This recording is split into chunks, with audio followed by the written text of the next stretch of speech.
a verdade sombria por trás da reduflação. Como a ganância e uma planilha destruíram as maiores marcas do mundo. Sabe aquela sensação frustrante de abrir a embalagem do seu chocolate favorito e perceber que ele está visivelmente menor? Ou aquele momento no supermercado em que você nota que a caixa de cereal encolheu de tamanho, mas o preço continua subindo sem parar? Você provavelmente já pensou que o problema era com você, ou que estava apenas cego pela nostalgia de um tempo em que as coisas pareciam ter mais qualidade. Mas a verdade é muito mais fria e calculista do que isso. Você não cresceu e deixou seus produtos favoritos para trás.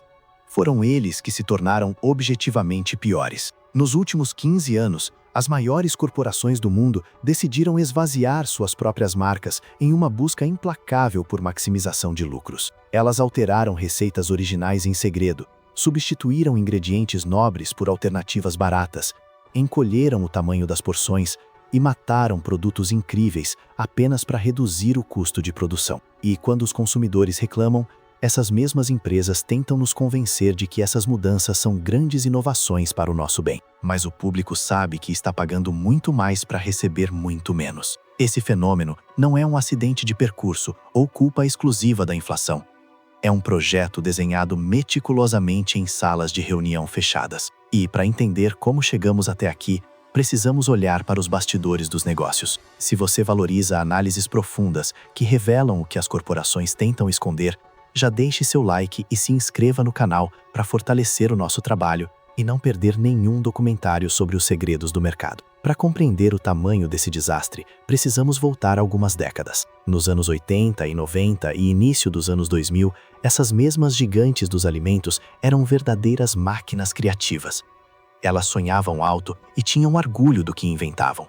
Lançar uma nova marca ou um novo sabor era uma questão de honra e de conquista de mercado através do mérito. O foco era entregar tanto valor que o cliente escolheria aquele produto pela qualidade indiscutível. Mas tudo isso começou a desmoronar por volta de 2011, com a popularização de uma filosofia que mudou o mundo corporativo para sempre. Naquele ano, Hollywood lançou um filme sobre beisebol chamado O Homem que Mudou o Jogo, conhecido em inglês como Moneyball. A história mostrava como um time pobre usou a ciência de dados e as estatísticas para vencer equipes muito mais ricas. O que parecia ser apenas um belo filme de esportes acabou se tornando uma verdadeira obsessão nas escolas de negócios e nos conselhos de administração das grandes empresas. O filme ensinava que a intuição era um defeito e que as decisões só deveriam ser tomadas com base em números frios. O sucesso não era mais sobre tentar acertar a bola para fora do estádio e criar um produto revolucionário. O sucesso passou a ser definido por rebatidas simples e seguras. Essa doutrina varreu a cultura empresarial e transformou a estratégia empresarial em um exercício de pura matemática. Qualquer executivo que tentasse arriscar criar algo novo e genial era visto como um dinossauro perigoso. Todos queriam ser o gestor moderno e focado em dados que cortava custos para gerar lucros imediatos. Nenhuma indústria abraçou essa ideia de forma tão destrutiva quanto a de bens de consumo. Para essas empresas, a filosofia dos dados foi a desculpa perfeita para abandonar a pressão constante da inovação e adotar a ciência clínica e previsível da extração de valor máximo. E nenhuma história ilustra isso melhor do que a trajetória da famosa história da Hershey, a gigante que domina as prateleiras de doces em todo o planeta. Durante os anos 90, a Hershey apostava tudo na inovação. A empresa adquiria marcas menores e lançava dezenas de novos chocolates na esperança de criar o próximo sucesso bilionário. Eles inventaram barras com misturas complexas de caramelo e amendoim e formatos completamente novos que desafiavam a lógica da engenharia de alimentos. A inovação era o motor da empresa, e a liderança se orgulhava de dizer que os produtos lançados naquela época ainda estavam em produção 30 anos depois. Era um modelo de alta intensidade, feito para empolgar o cliente e manter os concorrentes muito para trás. Mas a prateleira do supermercado tem um limite físico. Com tantos produtos novos, o espaço acabou ficando escasso, e a empresa começou a perder margem de lucro ao ter que adaptar suas fábricas o tempo todo para fabricar coisas diferentes. Foi então que, no auge da febre dos dados, a Hershey nomeou um novo CEO, focado puramente em números. Ele prometeu ao conselho de administração que acabaria com as tentativas criativas de tentativa e erro. Sob essa nova direção, a gigante do chocolate se transformou em uma máquina de gerar dividendos para acionistas, focada exclusivamente na eficiência. Em menos de um ano, o novo líder desmantelou os laboratórios de pesquisa e desenvolvimento e redirecionou milhões de dólares para departamentos de análise de dados. Ele afirmou que a Hershey não seria mais uma fabricante de doces, mas sim uma empresa de conhecimento financeiro.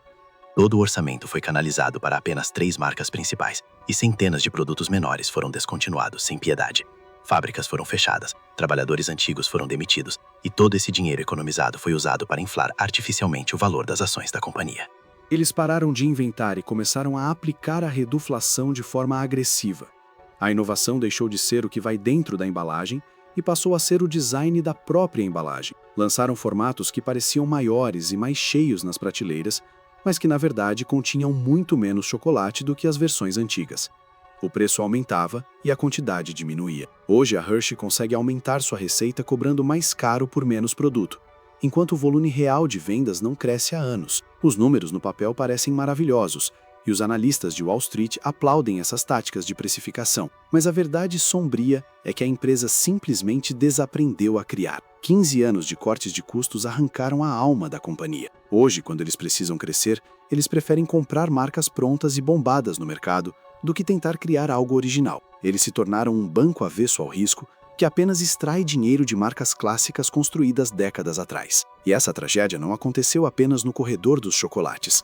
O mesmo roteiro sombrio de gestão de crises corporativas e ganância atingiu a Kellogg e a General Mills. Antigamente, essas empresas lutavam contra as marcas genéricas de supermercado, criando produtos tão complexos e deliciosos que eram impossíveis de serem copiados.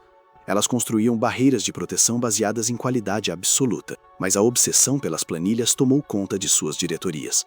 Eles também fecharam laboratórios e demitiram funcionários para garantir o lucro de curto prazo. Os produtos que exigiam muitas etapas de fabricação foram sumariamente cancelados. Hoje, a estratégia dessas marcas gigantescas é apenas espremer até a última gota de lucro de clientes fiéis.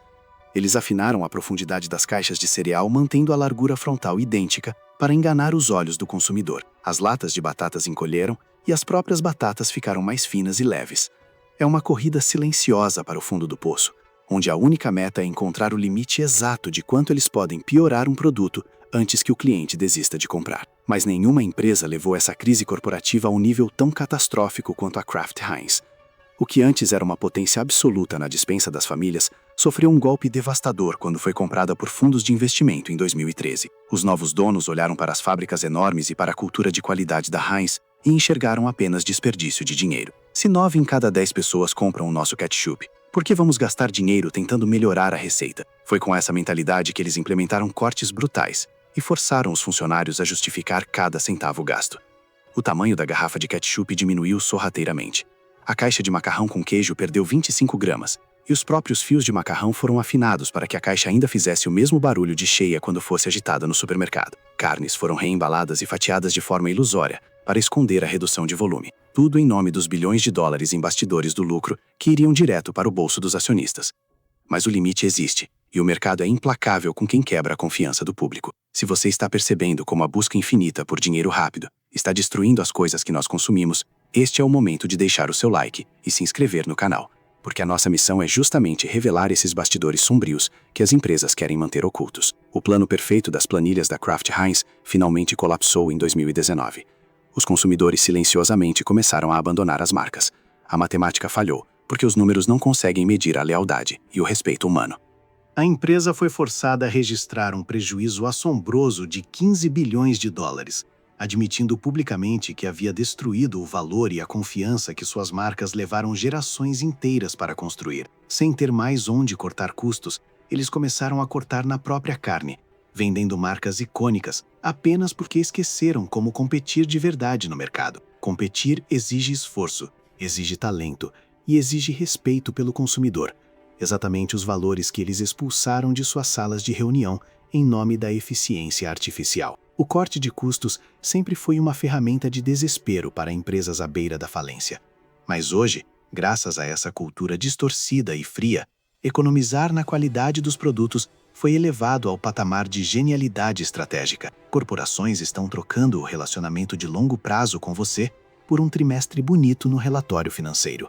Elas constroem lucros recordes sobre a ruína da própria qualidade, entregando prateleiras cheias de caixas bonitas, mas que por dentro carregam apenas a sombra do que um dia foram. Quando os números ditam tudo, o que resta é um mercado reativo, onde líderes não veem mais pessoas e clientes, mas apenas linhas de custo em uma tela brilhante de computador. A verdadeira falência dessas empresas não está nos cofres, está na absoluta incapacidade de inventar o futuro. E você?